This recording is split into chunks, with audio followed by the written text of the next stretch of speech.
My name is Bart Gopenberg. I am been around the CRM industry for 34 years. I actually founded this conference. I'm sure you know I write for CRM Magazine for a lot of years and many other magazines. I'm author of 3 books in the industry, and I've provided each of you with a complimentary copy as a way of saying thank you for coming, and I will be happy to sign those if that's important to you in my booth 405 or whenever, okay? And I've been doing this for a long time. There's 18 of us in the company. We're based in Bethesda, Maryland, right up the road. That's about all I want to say. So the company itself has 6 areas of focus. The digital transformation, that's the keynote for tomorrow, so you'll learn more about that if you go to the keynote. This is really about the customer relationship piece of it. And CRM is no longer completely apart from the others, but I purposely separate it out. Social media knowledge management communities, I'm going to talk a little bit more about, not the Ritz-Carlton Twitter one, but I think I'm going to talk about, I'll either use Kraft Foods or I'll use Jaguar Land Rover. I'll choose which one. I don't make these up until I'm thinking about them. The customer engagement piece is, that's really about customer experience and customer engagement. That's really about knowing your different customer segments well enough that you can begin to roadmap, journey the customers, and then engage with them at the right points of the journey, okay? And this stuff really works. The data analytics is just a foundation now of what we do. You know, I'm an old Bostonian. I've been there for years, but when the Boston Celtics started to run the team through data analytics, everybody know about that? So they went public right on the stock exchange, and then they decided to apply data analytics tools to who plays for how long and how they should play. I'm not telling you like they've won every championship since, because it's not true, but they've really done a lot in terms of bettering and understanding not only their players, but how to play against other players. Okay, it's very interesting. So data analytics, it's just at the infancy of where the world is at. And the emerging technologies, I'll talk a little bit more about some of the emerging technologies in this session as well. And those practices, inside this practice, we do 5 things. We go in and talk about briefings. It's a 2-hour session with executives. You know, what is AI and how do you apply it to CRM? Or what is private social media communities and why should I bother? Or what is, you know, a digital customer journey map, and, you know, is it something we should do, right? So briefings. We then also go in and do what's called health checks or readiness assessments. You have a CRM up and running. We give it what's called a cold set of eyes or a critical review, and we tell you from a people process technology perspective, because that's the lens we see everything through, how are you doing? And we grade you. We literally give you A, B, C, D, and now it's E. It's not F anymore. So we grade you on how you're doing, and we recommend what you should do differently or better. You know, I would say 90% of the time, people that engage us for this come up and say, hi, our technology has a problem, right? There's something wrong with our technology, and we're thinking of replacing it, and, you know, Salesforce is at the door, or Oracle's at the door, and we just time to get rid of this terrible technology. And I usually say, okay, that's fine. Bet your bottom dollar that your technology is just fine, and that it's all about the processes and the people that haven't bought into it, or the processes don't reflect what you should be doing, so therefore you blame the technology. That's about 90% of the time. It's the people and process, not the technology. Sometimes we have something called the tipping point in technology. The technologies, whether it's the technology issue or not, it's so bad, the technology, it's got such a bad image that even if you were to correct the people and process, people would still say, I'm not using that technology, that's broken, right? So sometimes you have to replace the technology if you're beyond the tipping point. But that's a judgment we make in the assessment. That's a point we say, you're too far gone, replace it. Or there's nothing wrong with the technology. You can repair the situation and carry on with your investment. Okay, but that's just something we look at. Customer-centric strategies. We've had the pleasure of creating many, many great company strategies on how to deal with customers. It's just what we do for a living. You'll see the customers in a minute. We help with software selection. This goes back many, many years ago. I have a lab in Bethesda. A couple guys still test software because the customers always said, "What's the best software?" And the answer is, "I don't know." And also, like, what do you need it for? And then we'll talk about, just because it's the #1 software, or the #6 software, just because it does this or does that, is that relevant? I don't know. I don't know. Tell me what you want to do. Tell me where you're taking the business. Tell me where you're headed. Then I'll tell you the softwares that might work for you. And then I just love to get you a good price. And also, we're very good at implementation roadmaps. It's a mistake. It's a mistake to implement software without a people process technology roadmap. So when we do a CRM effort, let's just say we run it or participate in it, we have 3 streams: people stream, process stream, technology stream. The technology stream gets implemented by a technology partner, not my partner, the software vendor's partner, or maybe they do it themselves. But they're gonna be excellent at technology. They're not necessarily going to be excellent, and if you give them a process and tell them exactly how it should be done, they'll be good at maybe baking or mimicking the process in their software. But if you're challenging them as to, I need a process in sales, I'm not quite sure if it should be a 6-step or an 8-step sales pipeline, that's not what they're going to do well. So you want to make sure you have a technology stream, you have a process stream, particularly in the customer-facing, outbound and inbound customer-facing processes, and you have a people stream. And all 3 of them have to be firing on the same cylinders in order to get to success at the end. And those companies that follow a people process technology implementation roadmap typically do considerably better than those that rely on their vendor over heavily to make this work. Okay, or on your training department, or any one piece.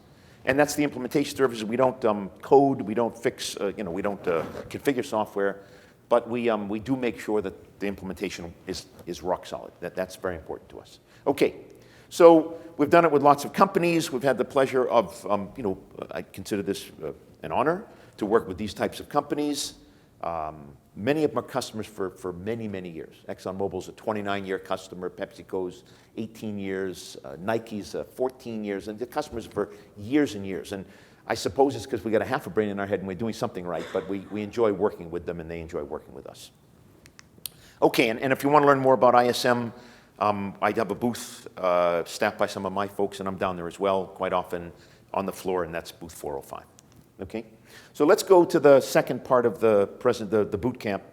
I'm not going to summarize the first part except for one slide. You know what slide it is? It's the Engaged Customer Strategy slide. But I'm going to move right into taking CRM strategy to the next level. And by the way, if you're tweeting, that's the hashtag I think they want us to use. So I think that if we're going to take CRM strategy to the next level, we better make sure we have, I've already said this, a rock-solid CRM to begin with. Because, if your base is not solid and you're trying to build on top of it, you ain't getting there. It's like really simple. So let's talk about some core concepts. I wrote them down. They're really basic, but they're fundamental, and I just want to make sure we're all on the same page. Because it would be my humble observation, 34 years in the business, if any one of these 6 is not in place, you ain't going to get to the next level of CRM strategy. So the first one is some type of a structured approach. We created, I'm not telling you mine's any better than anybody else's, but I just know mine very well, and every company you saw has worked with it, and it seems to work.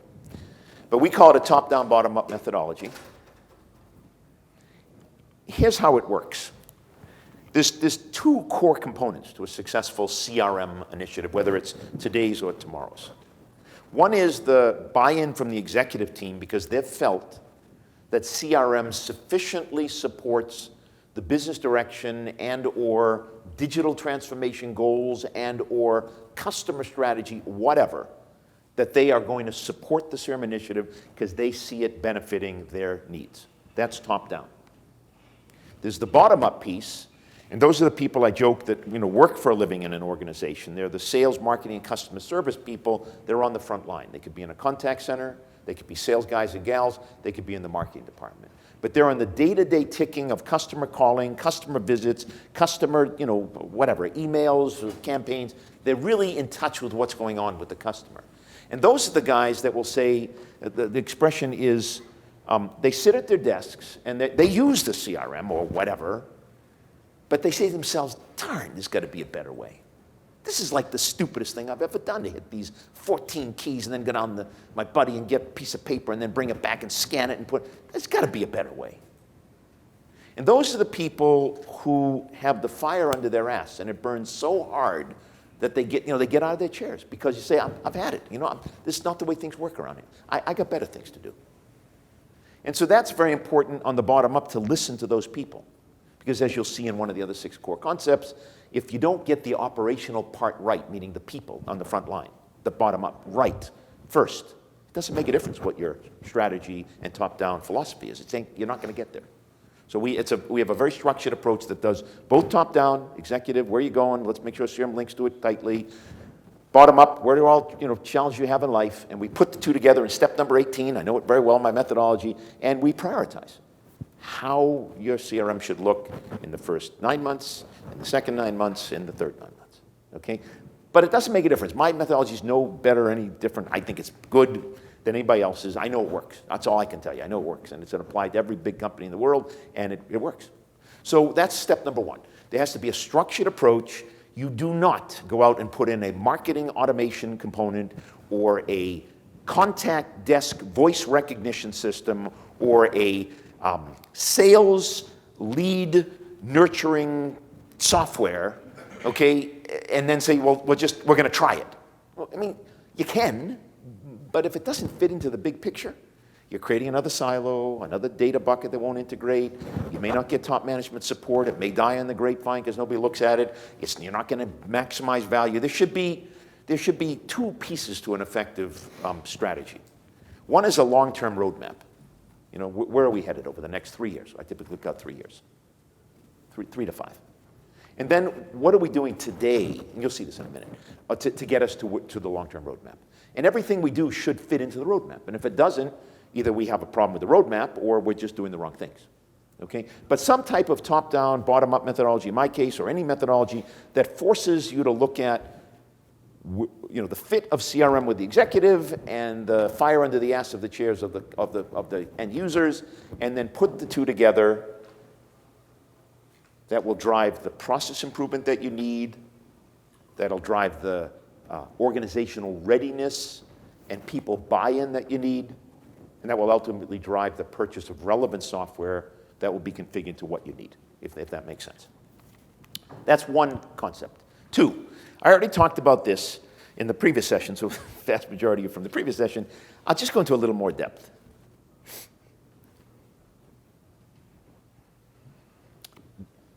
It's not even, the software is not the most expensive component you're going to buy. You might think it is, especially if you're buying it on a monthly basis and it's in the cloud, because you have to pay it every month. The largest cost are your people, okay, without a doubt. And when they buy into CRM, and they buy into the processes, and they buy into using the technology, and they have high user adoption, you can really make a difference in their lives and in the corporation's desire to make money, service customers, market, et cetera. But far too frequently do we take the time to figure out where people are at in a CRM initiative. We have you'll see it in a minute, a maturity model that talks about what you need to do to get somebody ready to use CRM. And we often take an inventory of the people that will be using CRM to see where they're at. And if we expect them to adopt something and they're not at the awareness stage, it ain't going to happen. So we make sure we look at kind of where everybody's at, so we move the company forward, the people forward. It all starts with process when you do a CRM initiative. And it all starts with figuring out, let's just say you have clear leadership from the top down, you know where you're headed. What processes need to be put into place to allow us to make that happen? And I'm not an academic guy, but I'm very strict on good processes, because processes drive efficiency in an operation. And a broken process that you automate gets worse quicker, right? Because that's stupid. And a good process that you automate will drive efficiency or save time, or one of the core things behind CRM. So it all really starts with process. There are 3 types of processes. There are outbound, I call them customer-facing outbound processes. Those are the ones that tell a customer, what are our payment terms? How do you work with us? Our rules, how we work. There are customer-facing inbound processes. That's how the customer wants to work with us. I'd like you to be having a portal for me. I'd like to be launched every Friday. I'd like to have this information, or I'd like a personalized page that only focuses on F-type Jaguars, or whatever, right? But it's something that clearly understands who I am and allows me to feel joyful and happy in doing business with you. And then there's the internal customer processes. They're not customer-facing, but it's between sales and marketing, or sales and service and marketing.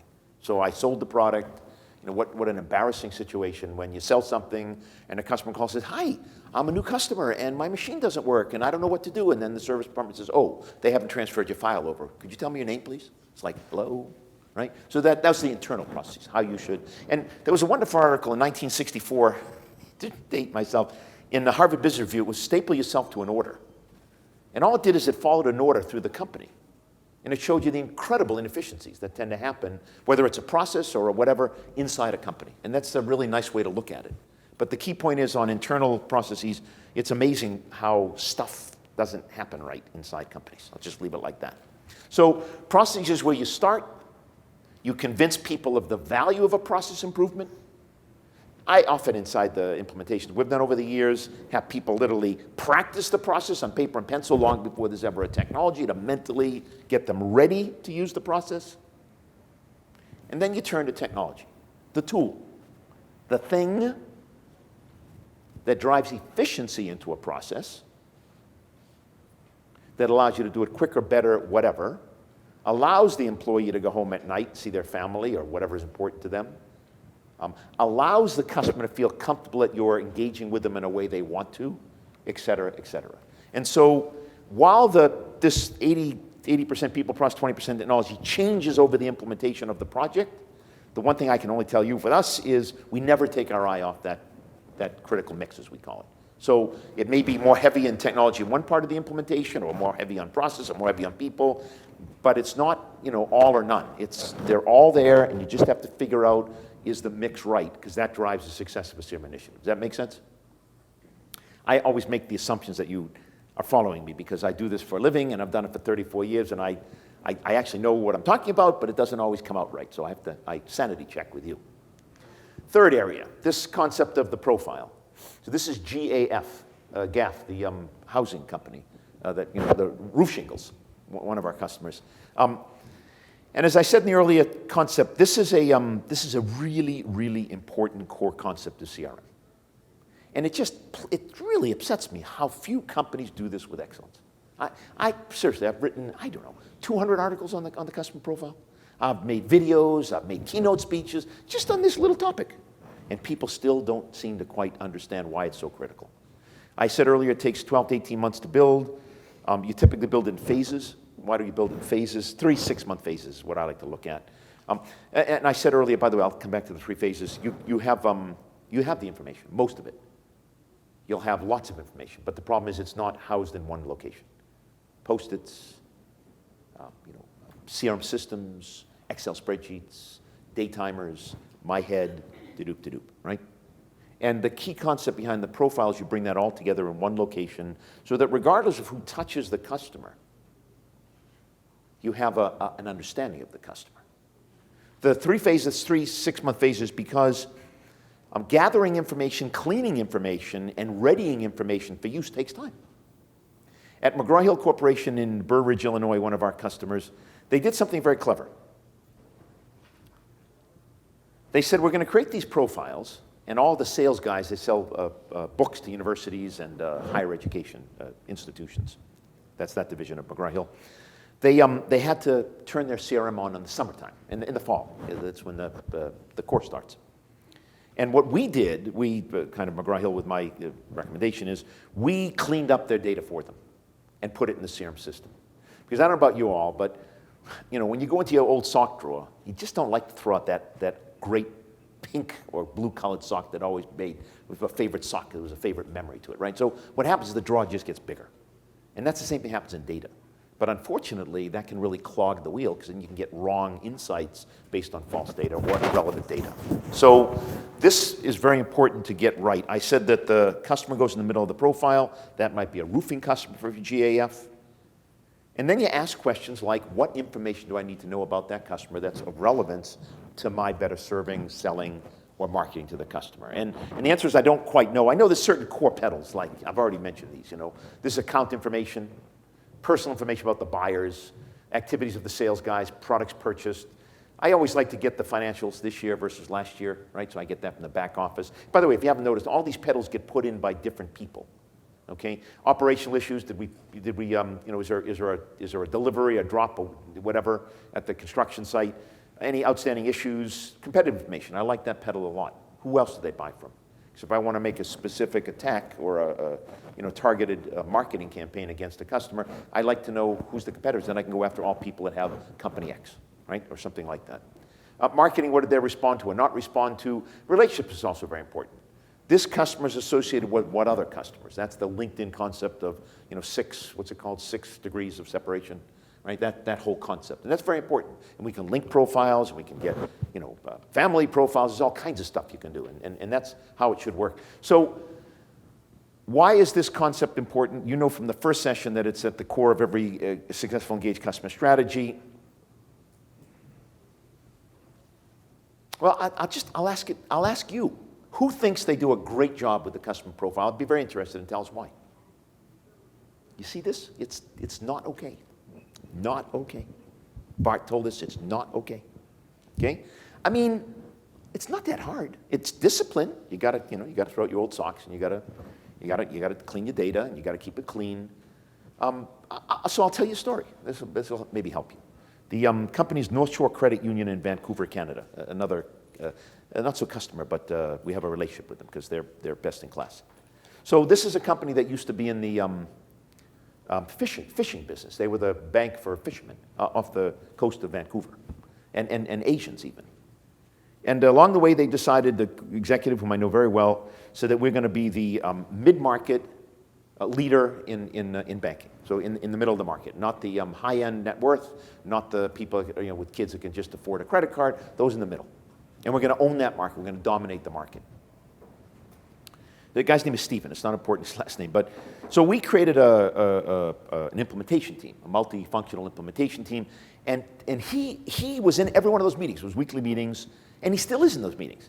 He's still CEO. And he goes to every one of these meetings. He drives the project. Talk about top-down support. Very important. But in those meetings, we then decided on the profile. Here's a company that does have a good profile. I'm telling you a story because it does have a good profile. And he's very insistent, and we insist because we help him with it, that there's certain core things you have to know about a customer from a financial perspective. We have pictures of the customer, if they allow us in the thing. We know what type of coffee they drink when they come in for a meeting. We know all kinds of things about them, right? And so when they come into the office, everybody says, "Oh, hi, Mr. Goldenberg. You black decaffeinated coffee? It's sitting right on the table. We're so happy to have you here." And I'm thinking, geez, I'm like an important guy here. That starts right there. But let me tell you, they know, which alternate investments I have with which private equity companies. They know which stocks I buy and which bonds I have and how much is in cash. They know it because I deal with it. That's a bank. So they personalize everything to me. They'd never talk to me about government bonds because I don't like government bonds. Okay? But they would talk to me about a new private equity investment that I could make because they know I like private equity investments. But they're so smart about me that I'd like to go there because they know me. It's like, they care about me. I was with them about 4 months ago. I was really impressed. I'm not a poor person, okay? And I have a pretty big portfolio. And they had gone through the portfolio. I have a lot of investments in what's called alternate investments. And they went through my alternate investment portfolio, and they actually sat me down and told me what I was doing wrong and what I was doing right. And I was like really grateful because I don't know what I'm doing wrong. I'm not smart enough. And they actually told me things that I was doing right, and I was like feeling very good that night. So it's that type of a profile that allows them to keep me not only as a customer, but loyal. I'm talking to you about them. I'm advocating. That's why you have a profile that's good. And if you're an executive, or I don't know where you are in the organization, wherever you are, you got to get that right. It's really important. Okay, let's just leave it like that. Okay. Oh, by the way, on this one, I just want to make one other statement. I mentioned earlier, it's a process. But this is why it's a process. Let me just give you a couple of examples. So I put in a forecast of $10,000. I'm a sales guy. Sales manager also has access to the same profile. He says, no bloody way, that customer would never pay more than 5. He knocks it down to 5. I get pissed off and say, listen, my commission is based on 10, not 5. I told you it's 10K is what I think I'm going to get. So now we're fighting about what should the number be. And why? Because there was no process in place for the profile that said the sales manager trumps the sales guy, or the sales manager has to do a 30-day wait for the sales guy to prove he can get to the 10K. It's a process. What if you have two pieces of information coming into the profile and they conflict? Who wins? That's a process. How often do you review the profile? I would argue every 3 to 6 months. That's a process. How do you review it? How do you take information out of the profile? That's a process. Who approves getting rid of information about a customer? That old pink sock, that old blue sock. Okay, so it's a process. This is a really important piece of a successful CRM initiative. Concept 4, the 3X factor. This is a completely silly concept that I wrote about back in the 80s, and it's like people say, oh, you're the 3X guy. Here's what I said then, I'll say it today. For every one piece of information you ask the front line to give, a sales guy or gal, a marketing person, a customer service person, by the way, a customer, for every one piece of information you say, give me your telephone number, give me your call report, give me your whatever. If the CRM system doesn't give back at least 3 valuable pieces of information to that person using the CRM, they won't use the CRM. So for every one you ask, you have to give at least 3 back. And it's called the 3X. I called it the 3X factor. It's not called the 3X factor. I called it 3X factor. It could be 5X, it could be 10X, I have no idea. But I know that 3 is a magic number because I've scientifically tested this in my customer base. For every one, you got to get 3 back. Now, how difficult is that? The answer is not really difficult. And why is that the case? Let's see if we have our thinking caps on today. Because of the profile. So let's think about the profile. Who put in the financial impact information? Well, that was the back office. Who put in the customer service issues? Well, that was the customer service department. Who put in the marketing opens and closes and reactions? That was the marketing department. Who put in the, the activities? That was the sales guy. Who put in the shipping addresses? That was the shipping department. So if everybody is putting their stuff into the profile, they're putting 1 in, and I get into the profile, I got like 6 sitting for me. I'm a sales guy. I can figure out, I'm making more money than I did before. Do I have my commissions from the back office? I have new leads coming in. I got a digital insight, a new LinkedIn feed or whatever. I'm going to get 3X right from the profile if you get the profile built right. Does this make sense? Am I being crystal clear? This is really important. Because what I know is if the 3X factor is achieved, the CRM system will succeed. But what happens with most companies? It's the 1/3 factor. I'll throw you a crumpet, like a CRM system, and you be a good boy or girl, and you get me 20 more things. And you know what the sales guy or service or marketing, they say, nah, I'm not falling for that trick. I've been down that path before. You're just letting the leash go a little bit further. I'm not on the leash anymore. 3X factor. 5th one, I told you I'd come back to this. This is the right way to do CRM. Remember I talked about I typically look at a 3-year plan, 3 to 5-year plan for a company. And I break it up into, I call them phases, or phase or iterations is what we refer to them now. And the iterations typically are 3 to 9 months, maybe 6, maybe 3 to 12, maybe 6 to 12 to be on the safe side. 6 to 12 months apart. And the concept is, how do you eat an elephant? And the answer is in bite-sized chunks. So you look at the roadmap where you want to go, and then you break it up into bite-sized chunks. And it's that top-down, bottom-up methodology I referred to earlier on literally identifies the functionality of each of the iterations. Okay, so it's an agreed-upon prioritized list that you get buy-in from the top-down, bottom-up, which is really important for the people side. And so that's the kind of approach for setting up the phases or the iterations. Now, here's how the iteration should work. Remember I talked about getting a top-down vision or direction of the executive. And that's very important in the methodology. But remember I talked about the bottom-up operational side of sales, marketing, customer service, people that work day-to-day in with the customers. In phase 1, or iteration 1, which is the first kind of functional release, and a CRM should be released in functions. And you'll get it now. Typically it's, 5 or so functions, 5 plus or minus 3 that you're going to do per iteration. Okay? And what's a function? A function is sales pipeline management. What's a function? Customer escalation, incident management. What's a function? Campaign management. What's a function? Reporting. Okay, these are all functions, business functions. And you prioritize the functions in the methodology such that everybody's in agreement, we all know what's coming down the pike, and we have a plan, right?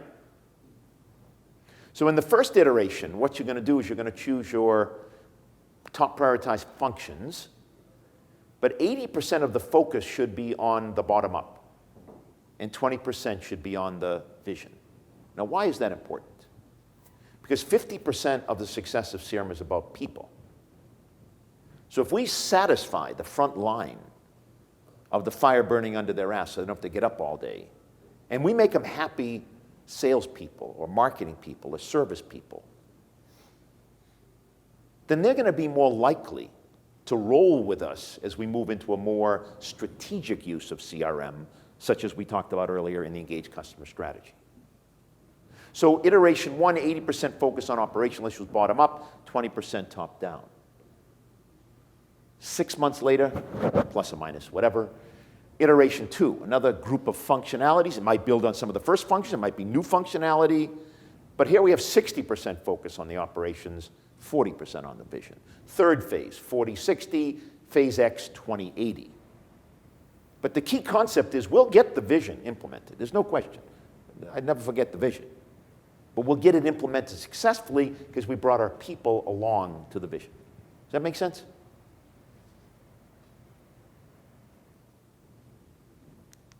Sixth concept. They're all connected, by the way. At least I think they're connected.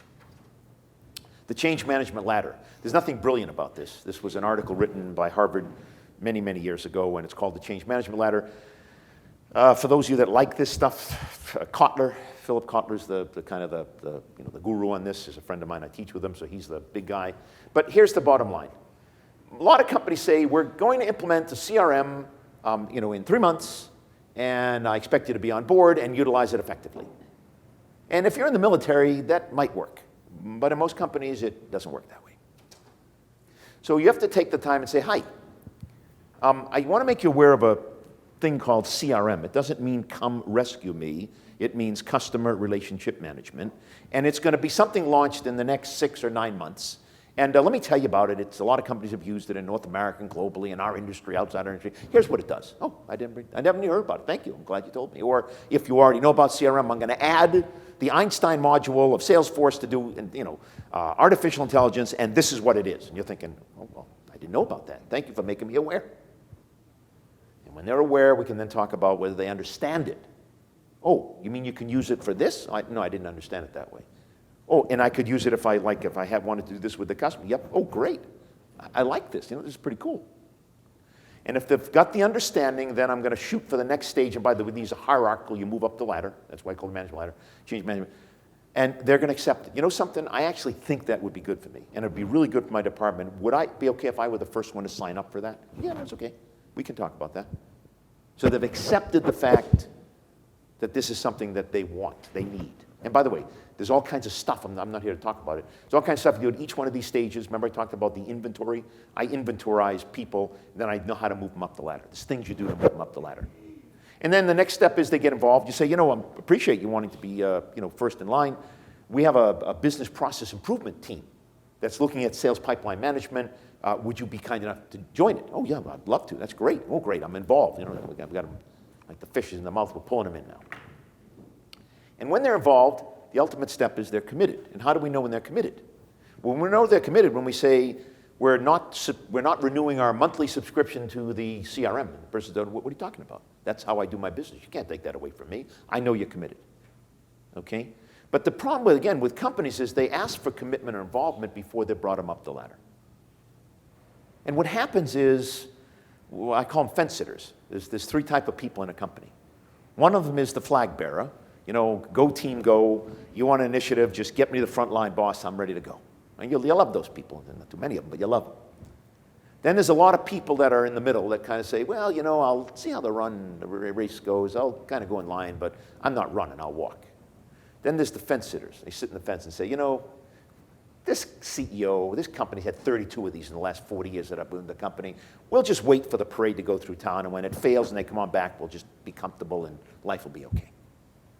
And you have to deal with the reality of these fence sitters, and you have to deal with the reality of the front line and the ones in the middle. And you have to have a plan of action to move every one of them up the change management ladder. Does that make sense to everybody? I think those are the 6 concepts. Anything you want to talk about these 6? I had a bunch of examples. Come see me if you want to talk about a specific example. So those are the I just want to be careful of the time. Those are the 6 core concepts of CRM. Okay, anybody want to make a comment on any of these? Anything trouble you? Anything you think I might have missed? We're moving right along. So the second thing I want to look at is if we have these core concepts, and by the way, now you'll understand maybe a little better why I said what I said earlier, and that is you got to get your CRM Rocket. If it's not working, you can't get to where we want to go. Okay, and there's a lot to go now, way beyond where we were years ago. So I kind of talked a little bit about these. I'm not going to go into great detail, but again, for the new people in the room, I pulled out the ones that I thought were particularly relevant to this session. I mean, it depends on stuff. So let's take the top one, increase focus on customer experience in CRM systems. You'll hear me talk about this in my keynote tomorrow, the conference keynote. If the customer's not happy in how they do business with you, if the customer doesn't feel like they're in control of when they can work with you on their terms the way they like to, there's plenty of companies that are willing to offer that to them. Now that doesn't mean you're foolish and let the customers, create oddball processes or force you to spend money foolishly. It doesn't make sense. That's not what I'm saying. I'm a very pragmatic businessman that works with very, very important people, the largest companies in the world. I get the business side. That's not the issue. But here's what I do know. The choice that customers, so you'll hear me say this, but I'll give you a preview of tomorrow morning's presentation. The Netflix of this world, the Ubers of this world, the Amazons of this world, the Starbucks of this world, the Airbnb of this world, they have set the standard for what customer service is and what easy to do business with means. They're not your competition per se, but they are leading your customers where you need to go. Just put it like that. So if you're not as easy to do business with or as fun to do business with, as joyful to do business with, and a customer can't have the same experience with you that they have with them, you're like not okay to do business with. I work with one company now, Schlumberger. They're the world's best and most sophisticated and technologically, greatest. They're a wonderful company in the oil field services industry. So they drill for oil and so forth. And they're the best. Engineer-wise, they're the best. There are a lot of guys come out of MIT and all the big engineering schools around the country, and they're really, really, I love them to death. They've been customers for a couple of decades. I really know them well. And they're very smart and very talented, and they hire the best of the best. But they're a little bit cocky and a little bit arrogant, okay, because they think they're really smart. And so they don't always listen to the customers as well as they should. And that worked fine while they had what's called a technology premium, meaning that their drill capabilities and their encasement and their lateral drilling, their technology was far better than Baker Hughes and Halliburton and the competitors in the industry. But that's kind of evened out. And now the customer's saying, you arrogant SOB, I'm not taking your shit anymore. I don't need you. And somebody's had a wake-up call because you've seen the stocks and the revenue haven't done too well last year.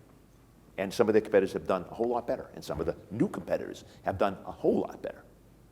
So they're back to the basics on customer experience. We're working with them right now on how to make this a better experience for the customer. And that's what I mean by increased focus on customer experience through enhanced data analytics. Who is my customer, the profile, what do we know about them, et cetera, and through this concept of personalization. What I can tell you, take this one home, if you aren't addressing your customer in a personalized manner where they can relate and feel as if it's all about them, you're probably not going to have that customer long-term, that customer's loyalty long-term. Okay, and that's what I mean by this. So that's a trend in the industry. 2, increased process automation functionality in CRM systems. So that's something that's really happened very, very effectively over the last, 5 or 10 years. And it was started by many of the vendors, and I compliment, a lot of the vendors for doing this. They made it really easy to do process flows, drag and drop process flows. So Here's the problem. I'll tell you the story, and then you can definitely relate it. So Tom Siebel was the president of CRM Systems, which was a very big company many years ago. And at that time, they were actually quite sophisticated. Today, they're a dog, but at that time, they were very sophisticated. And AT&T was one of my customers in Baskin Ridge, New Jersey. And it was Christmas time. It was around Christmas time. And we were doing the CRM vendor selection and getting the processes right. And Siebel was on the short list. And we invited Siebel and he flew in. This was a big deal because it was a new company and it was AT&T, so that's worthy of a visit. He's a nice guy, but really a pompous ass. I mean, it's not the nicest guy to kind of have to deal with. I mean, I say he's a nice guy. He's intelligent, he's driven, he can be sweet when he wants to, but most of the time he's an asshole. We'll put it like that, okay? So he comes into Baskin Ridge, and I have the executive team of AT&T in a room. And he tells the executive team, this is Tom Siebel, Siebel Systems, we're far ahead of the world and everything. And he just went into this long kind of like sales pitch that was way inappropriate. So I said, I knew the guy. Tom, settle down, just talk about sales process, because that's number one to the folks at AT&T. And he said he laid out his sales pipeline approach, the methodology, and everybody in the room kind of froze and said, that's not the way we do it around here. That's not our process. We have a different process. And he said, this is best-in-class process. I mean, this is the way best-in-class companies do it. And they said, I guess we won't be best-in-class, but that's not the way we're going to do it. So we would appreciate if you'd adjust the software. And at the time, the way software was built, it had to go into a queue, a correction that would take 3 months, 6 months, 12 months, whatever, as it went through various product releases. And AT&T, because of political pressure, bought the product, and that was December, and in June they threw the product out. Wrote off $2.5 million. I was a part of the whole thing. So that's the point that I'm making about increased process functionality. Today's software is not like that. Today you can buy software, you can create a process. Don't ever believe a vendor if they tell you that their process is best in class. Because logically, if I did a sales pipeline management, it takes about 3 to 6 months to get it into a piece of software, a process. Well, by the time it hits the market, it's not best in class anymore, it's second best, because somebody else has made a better process. So they're selling you at best second best. But much more importantly, you want to make sure you understand either how you do work, how you should work, how best-in-class companies work, where you could be, then write it down, work it out, and then hand it to the Siebels, today's Siebels of the world. This is what we do, please mimic it or use the process toolkit to build it. Does that make sense to everybody? That's where the world is at. I talked a little about AI. I think there was a couple more sessions on AI in this event. But here's my take on this. AI is a little overhyped still. Nicholas Negroponte was from the MIT Media Laboratory. He really was the father of AI, and it goes back to the 70s and 80s. Today we have done some great stuff. I mentioned, lead scoring. It's really good stuff. Forecasting, likelihood of the forecast being reasonable. Recommendations based on others that look like and act like you. Natural language, et cetera. There's a bunch of them. But today's AI is still very much algorithmic based, so it's really algorithms. The true AI that Nicholas Negroponte saw was a little different. We're not quite there, but it's more machine learning today.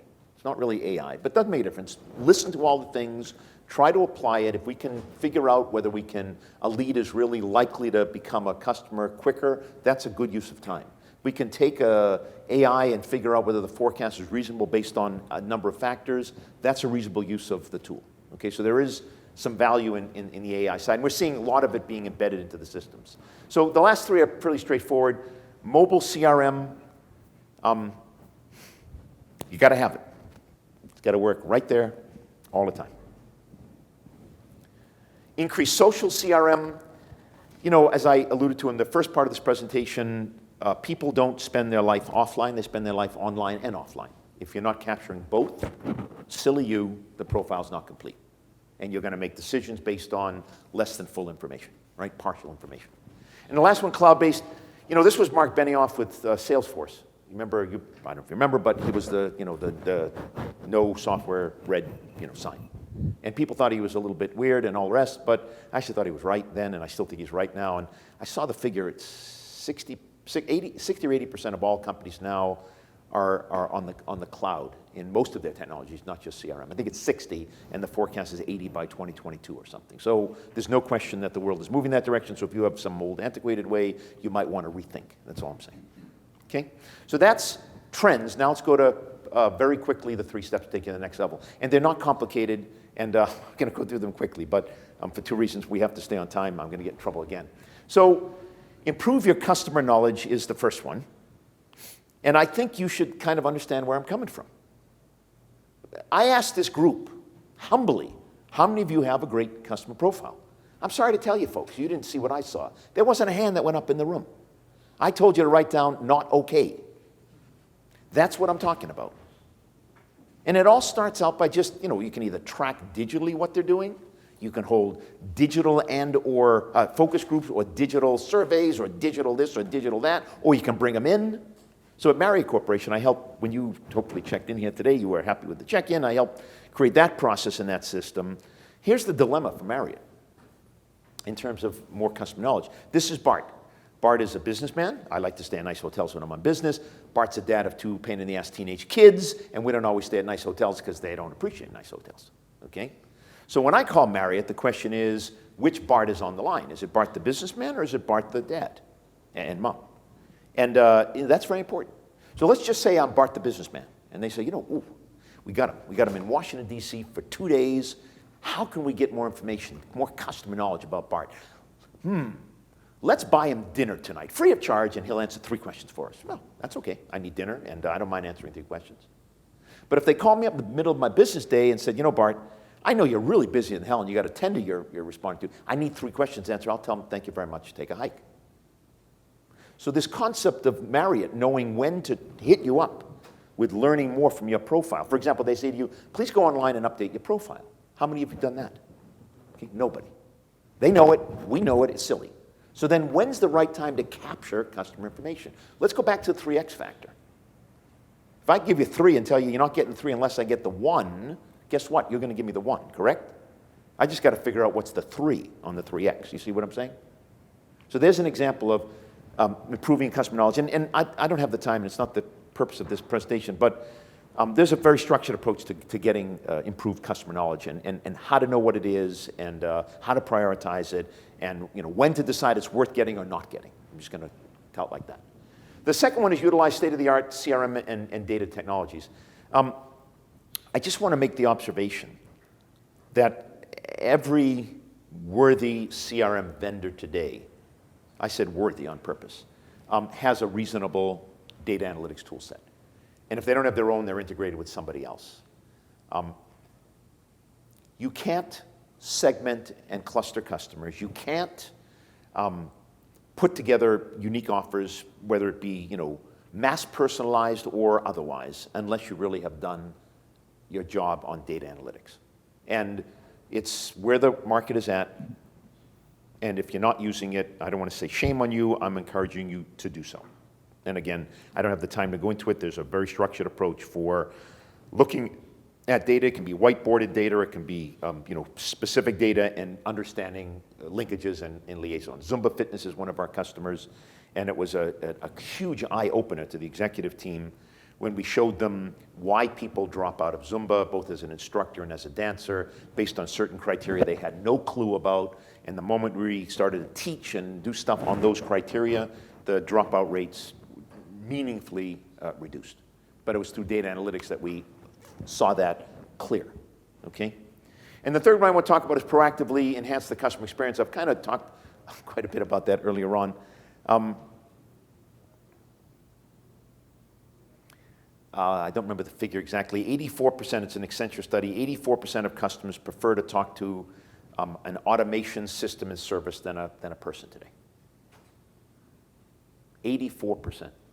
I mean, we've all had that, completely stupid person on the other line that you sit there and think, I can't believe I'm wasting my time this way.